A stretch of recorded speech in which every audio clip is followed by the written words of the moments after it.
This is Spectrum News at 10. I am Emedion James. Today is the 21st of August and these are our main stories. President Tinubu calls for reforms at United Nations to give Africa permanent representation on Security Council. Federal government to train 100,000 youth in financial literacy investment skills.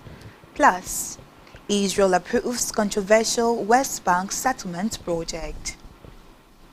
We'll bring you details of these stories and more in just a moment.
Good morning and thank you for staying tuned.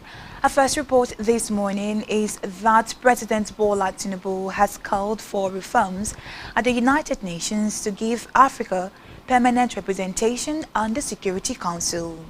Speaking at the plenary session on peace and stability during the 9th Tokyo International Conference on Africa Development, TICAD-9, in Yokohama, Japan, Tinubu argued that Africa deserved 2 permanent seats with full privileges. The president said the continent also deserves additional non-permanent seats in line with the Ezuwini Consensus and Sate Declaration.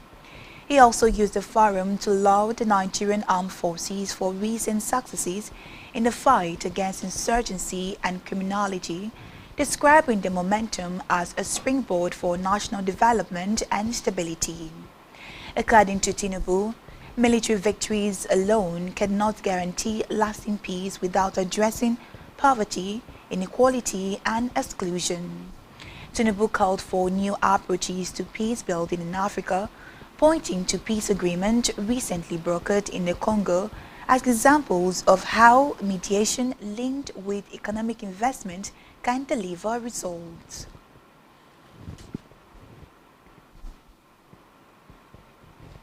In the meantime, the presidency has dismissed trending social media claims suggesting that Nigeria was poorly represented at the ongoing 9th Tokyo International Conference on Africa Development in Yokohama, Japan.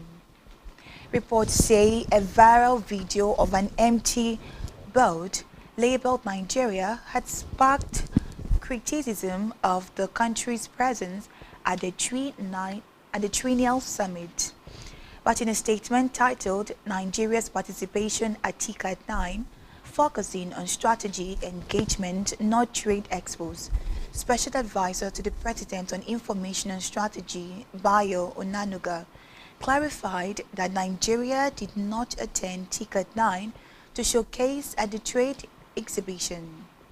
According to Onanuga, the Nigerian delegation led by President Bola Tinubu is instead focusing on strategic bilateral and multilateral engagement designed to boost key sectors of the economy, including power, agriculture, and industry. He explained that Nigeria's participation at TICAD-9 is centered on high-level meetings with global corporations and institutions.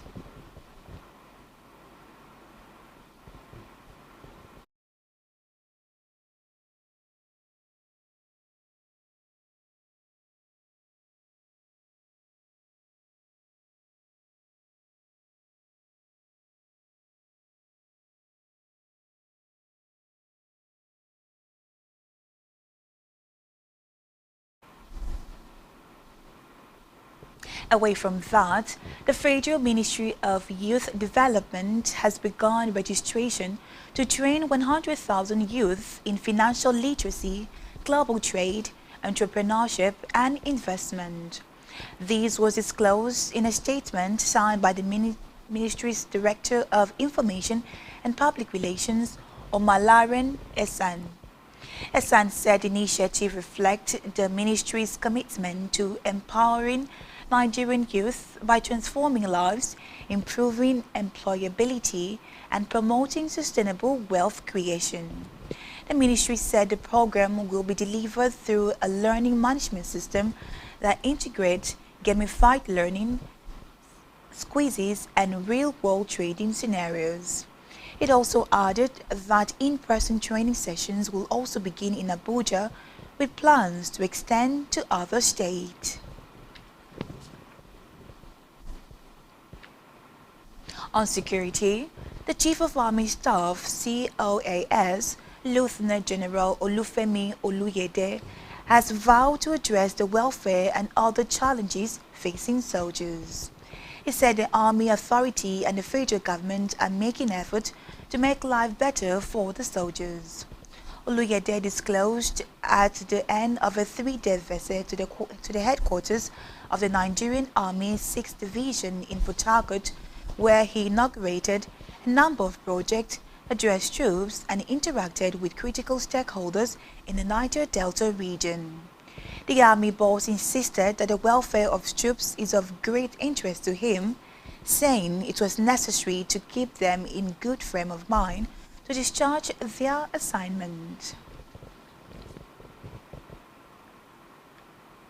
Back here, the Akwa Ibom State Executive Council approved a series of landmark resolutions aimed at advancing infrastructure, healthcare, tourism, sport, transportation, and energy development in the state.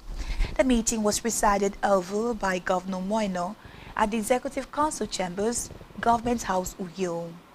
In his opening remarks, the governor emphasized the importance of teamwork, urging them to leverage one another's strengths in the collective drive to actualize the ARISE agenda for the overall development of the state. Among key resolutions, the Council approved the award of 357 projects across ministries, departments, and agencies to qualify youth and companies through the state procurement portal, urging beneficiaries to maximize opportunities for the good of the people. Council also ratified the agreement and contract award for the Ibom International Hospital project, a proposed 350-bed world-class medical facility, and formally handed over the site to contractors. On infrastructure, ESCO reviewed 771 kilometers of road projects across the 31 local government areas, directing the Commissioner for Works and the Commissioner for Budget and Economic Planning to align identified needs with the 2026 budget to ensure widespread coverage.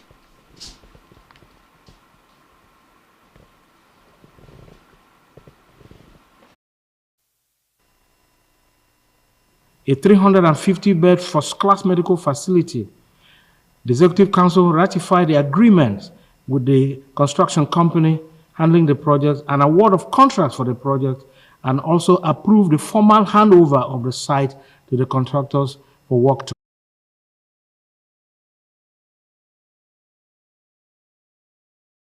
Projects presented across the 31 local government areas.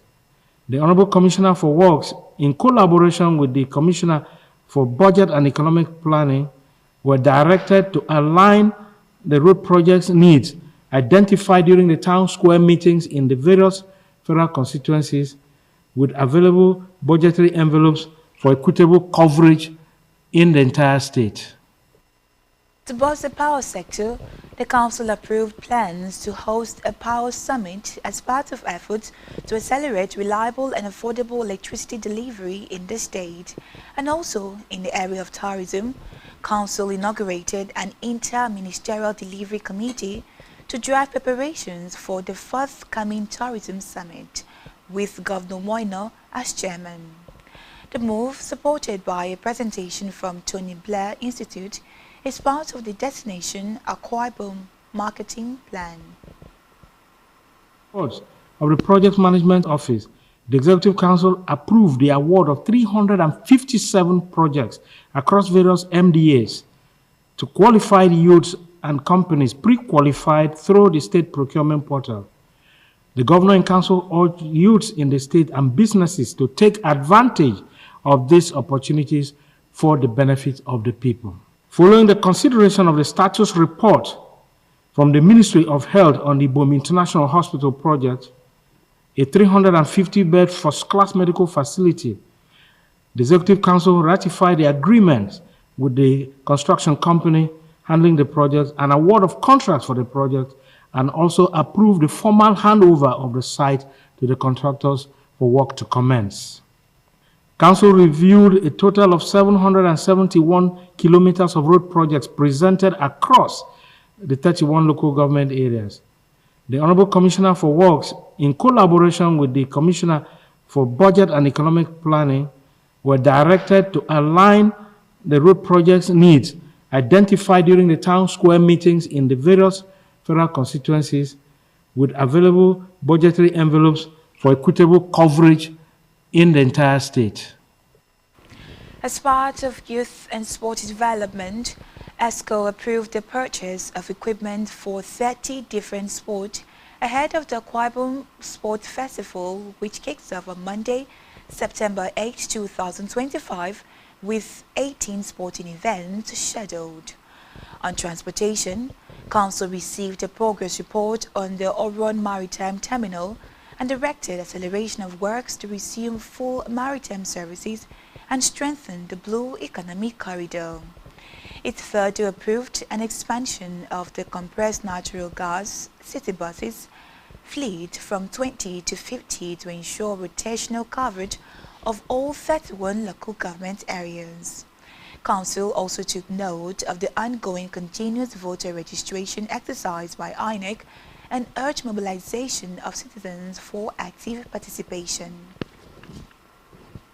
Review of the reports of the Project Management Office, the Executive Council approved the award of 357 projects across various MDAs to qualified youths and companies pre-qualified through the state procurement portal.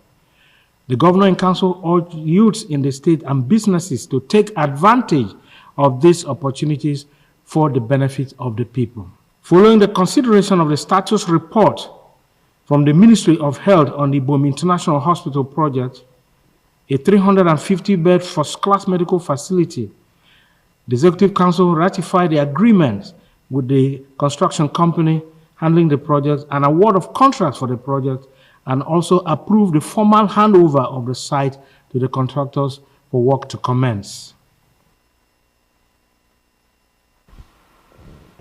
Let's move now to Africa, where Sudan's health ministry has reported 1,575 new cholera infections and 22 deaths, bringing the total confirmed cases to over 101,000, with 2,515 lives lost since the outbreak was officially declared in August 2024. The epidemic has now spread to all 18 states of the country, a devastating escalation in a nation already overwhelmed by war. Reports say, since April 2023, Sudan has been engulfed in violent conflict between the Sudanese military and the Rapid Support Forces. According to the United Nations, more than 20,000 people have been killed and over 14 million have been forced to flee their homes. On the foreign scene, Israel has given final approval for a controversial settlement project that would effectively cut off the occupied West Bank from East Jerusalem and also divide the territory in two. Construction in the E1 area has been frozen for 2 decades amid fierce international opposition. Critics warn it will put an end to hopes for a viable, contiguous Palestinian state. Reports say Israel has built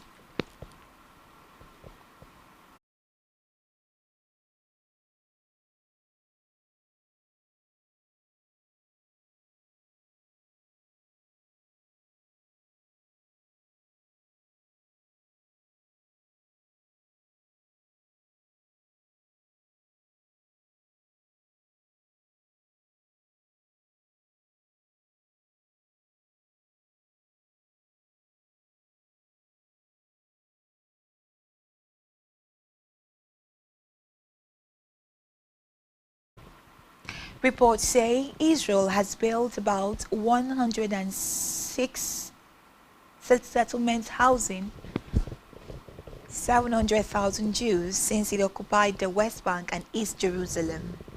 The settlements are considered illegal under international law, a position supported by an advisory opinion of the International Court of Justice last year, although Israel disputes this. On the foreign scene, Texas legislators have approved new congressional maps designed to give Republicans an edge in next year's election for the U.S. House of Representatives. After a two-week standoff in which Democrats fled the state to stall the vote and rally supporters against the redistricting plans, Republicans in the Texas House of Representatives passed the new voting lines in an 88 to 52 vote. Reports say the maps will now go to the state Senate, where they are expected to be swiftly approved.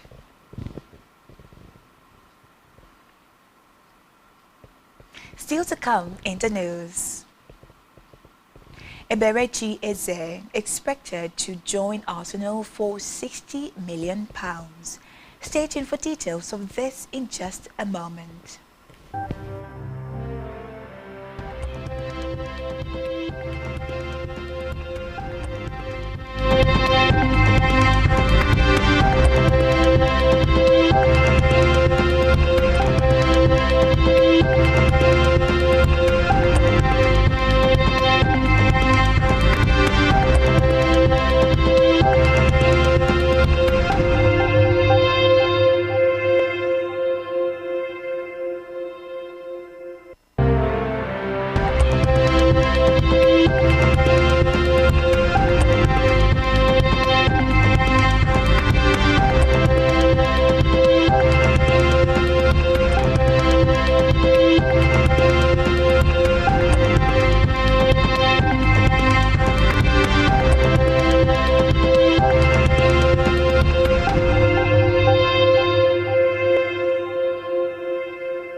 Many thanks for staying tuned. This is Spectrum News at 10.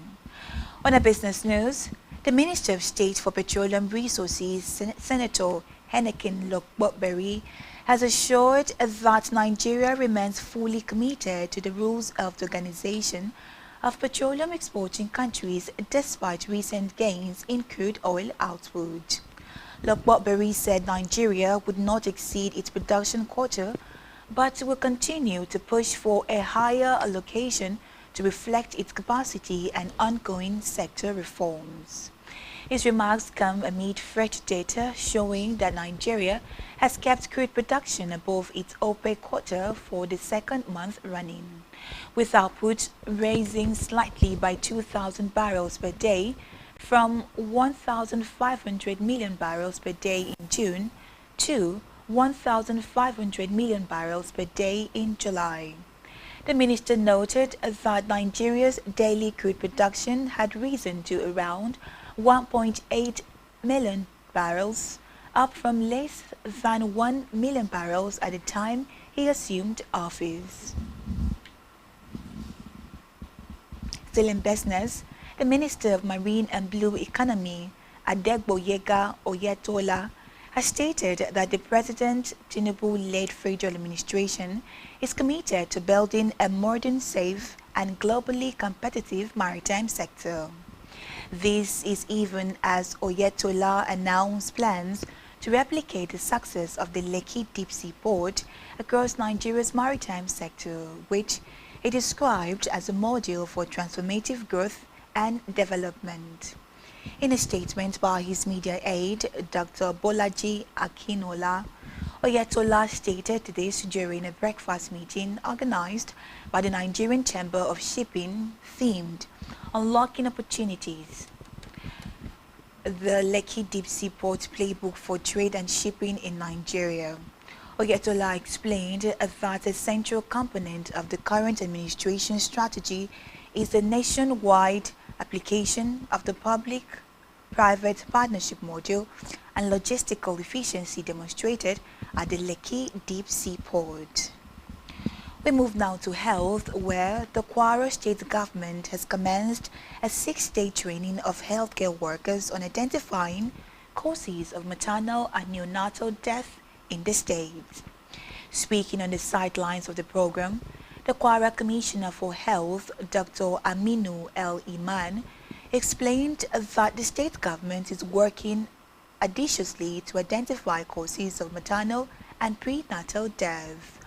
El Iman, who was represented by the Permanent Secretary of the Ministry, Dr. Tahid Abdullahi, explained that identifying the cause will help the government provide the right policy and interventions to prevent death of mothers and babies. The Commissioner explained that the workshop is designed to build the capacity of health workers across the state and ensure proper documentation, review and response to maternal, prenatal and child death. Still in health, the Nigerian Association of Pharmacists in Academia, NAPA, has called on the federal government to urgently address the growing shortage of academic pharmacists in the country. The national chairperson of NAPA, Professor Catherine Stanley, made the appeal during the opening of the 23rd Annual National Scientific Conference of NAPA held at the University of Port Harcourt.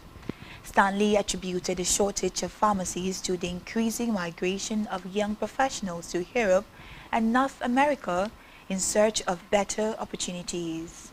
She described pharmacists in academia as an endangered species, citing their migration to foreign countries and lack of replacement for retirees and deceased colleagues.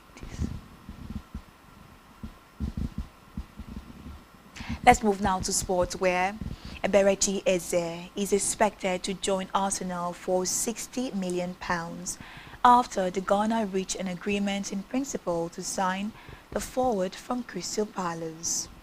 Reports say Eze favours a move to Arsenal, with whom he started his youth career, despite North London rivals Tottenham having been in talks to sign him. A deal for Sport to sign Eze had allegedly been agreed between the clubs earlier on Wednesday after talks lasting 10 days, but it was not finalized. Meanwhile, the Gunners have concerns over a knee injury sustained by attacker Kai Havertz, and Eze, 27, would offer Mikel Arteta a fresh option in advanced areas. Still in sport, Australian club Wolfsbadger FC have signed Nigerian defender Emmanuel Chukwu on loan for the 2025/2026 season. The move will see the centre-back play more regular football and boost his development.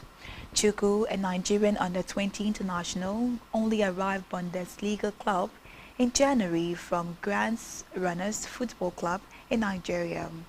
The young star is yet to make his senior debut for Hoffenheim. On entertainment news, Nollywood veteran Fabian Adibe has died at the age of 82. The CEO of Best Nollywood, born Segun Olukutuyi, confirmed the actor's death yesterday. The veteran actor was renowned for his roles in several classic films, particularly his performance in the screen adaptation of Chinua Achebe's Things Fall Apart. And that's all we have for you at this time. To ensure to follow us on social media, subscribe to our YouTube channel, all of which you can find on our website, spectrumtvlive.ng. You've been watching Spectrum News at 10. I am Emedion James. Enjoy the rest of your day and thank you for watching.